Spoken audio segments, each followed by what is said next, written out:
Batwana abahlaba sezulwini nginikezwe umsebenzi ozima, nginikezwe umsebenzi ongelula, nginikezwe umsebenzi ongenabo ubugagu. Ngoba ngabe mhlowa mhlambe wawumuntu oligagu okwazi ukwenza zonke izinto, kodwa uma unikezwe lo msebenzi uyawungathi uzothini, uyawungazi futhi ukuthi uzokwenjani, kodwa kuyedwa umuntu oyakunike ozokukhuluma, uyawunikezwe uNkulunkulu. Amen. Ngihlale ngizwa abantu abadala, abafundisi abadala engabafica bekhona, athi mayinikezwa inkonzo athi hey Nkosi unikeze umuntu omncane, umuntu ongakakufanele ukuguqa la phambi kwakho Nkosi. Bengiyibikile ngathi umsebenzi onginikezwe wona uzima, ngiyawesaba ngoba nganginaso isibindi sokuma, kodwa nginaso isibindi sokuthi mhlambe uma kungekho abangaphambi kwami ngibe naso isibindi sokukhuluma ngoShembe, ngoba uShembe ngambona mayibonga Nkosi. Mhlambe wena uzange umbone uShembe,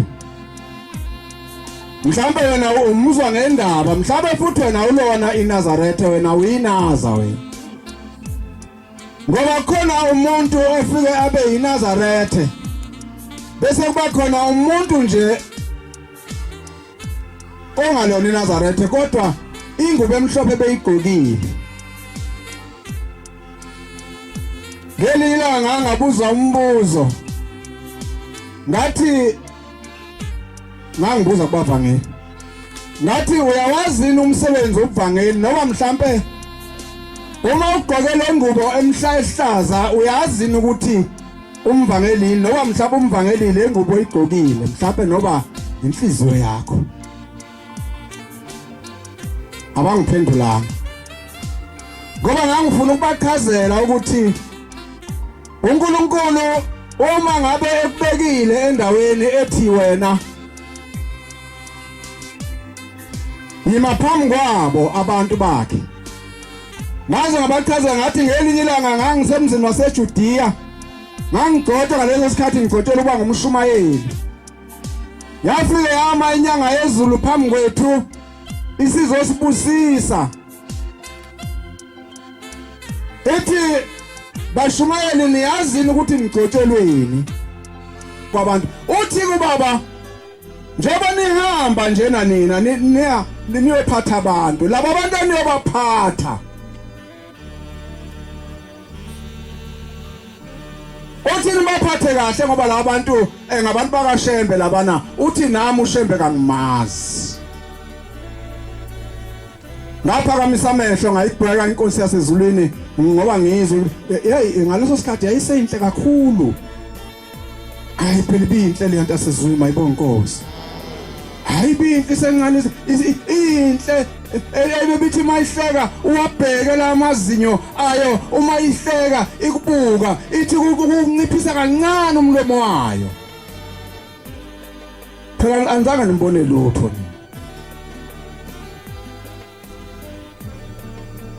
Laba bantu anabaphatha akubona abami, akubona futhi abeno, ngabantu bakaShembe, nibaphathe kahle.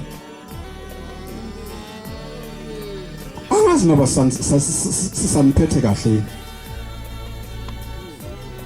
Angazi noba sisaniphethe kahle. Kodwa siyacela nje uNkulunkulu omkhulu wasephakameni ukuthi uNkulunkulu awasiphi inhliziyo. Ngangezwa ngelinye ilanga kukhulunywa ngumfundisi wayekhona, bathi lo mfundisi wabathelele sibona kusole ebusuku wabona inhliziyo ziningi inhliziyo, kodwa kwakukhona inhliziyo ezazinegazi.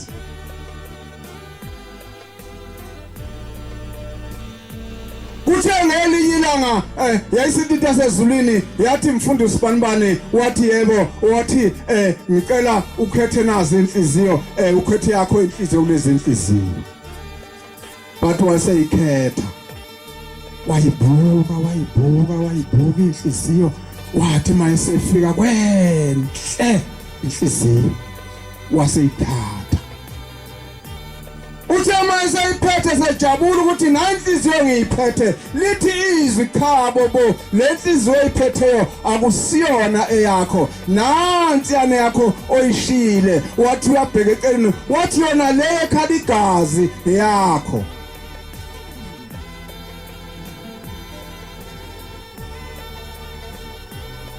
ngabe yakhe imhlophe ngabe inhle yakho uma ngabe inhliziyo inhle yakho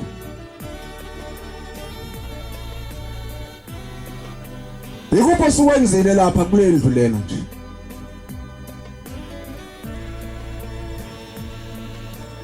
ngoba mhlawumbe okhona kwakho kusola nje asola nje wena Bona bathi abasezulwini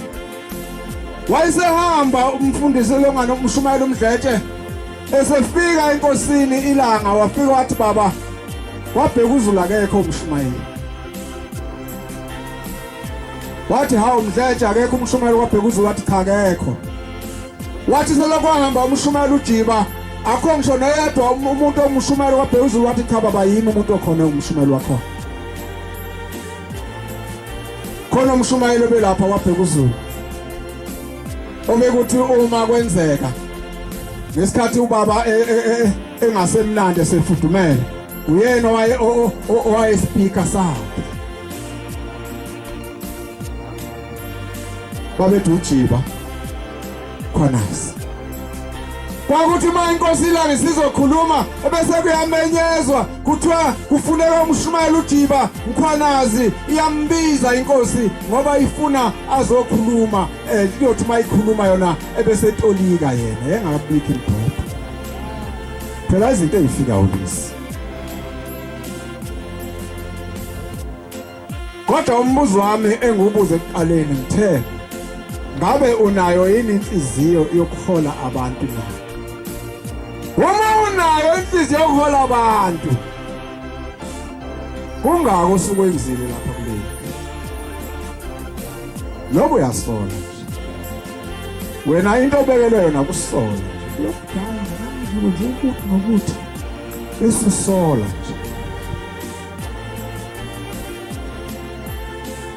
la ngempela wayesowabiza amadoda ngikhuluma ngenhliziyo mananza thenqe ngoba ngesikhathi esikhule ngaso kwakumnandi kakhulu wawuthi uma uzogcotshwa nje kukhethwe bese kuye enkosini kuyocelwa kwa baba sizocela umshumayeli noma sizocela umfa kodwa futhi abavayele bengabaningi enkosini la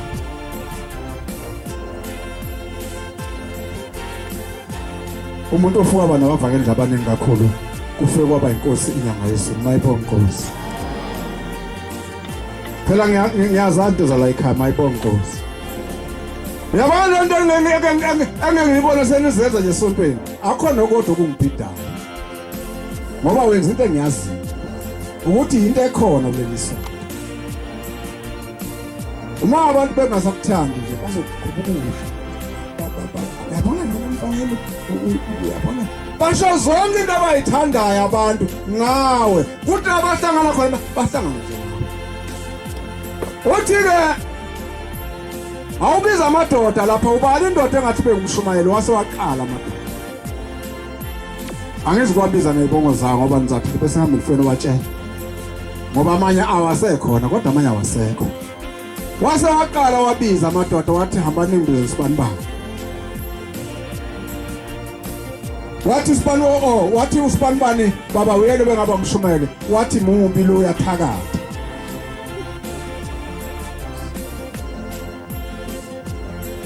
waphinda waveza omunye wathi hayi baba ngusibani ongahle engumbonayo omunye ongahle abe ngumshumayeli wathi unenhliziyo embi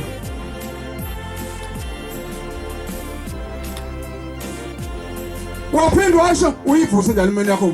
ngizokutshengisa basebanga waphinda washo omunye eshoyo osithathu waphinda wathi lo uzolibhidliza ibandla ngabona libhidliza sekholwane akwalibhidlizwe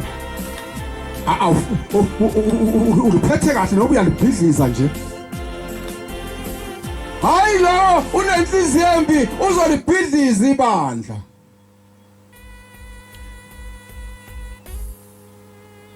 wababala waze wabaqeda wasethi hambe ungibizela insizwa yangapha eyakhama ngapha kwaNhlosi wasehamba afike embiza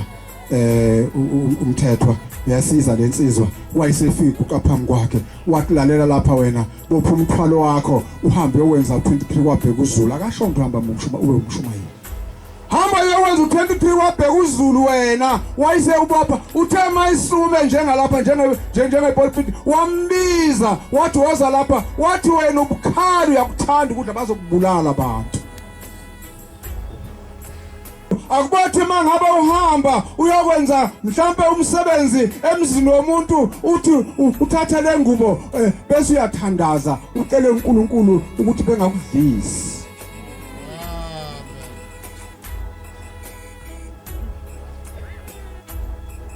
uyathandaza nje wena mangabe uhamba bashumayeli niyathandaza nje mangabe uhamba uyokwenza umsebenzi emzini womuntu uyathandaza ucela ingilozi ukuthi ucela ihambe nawe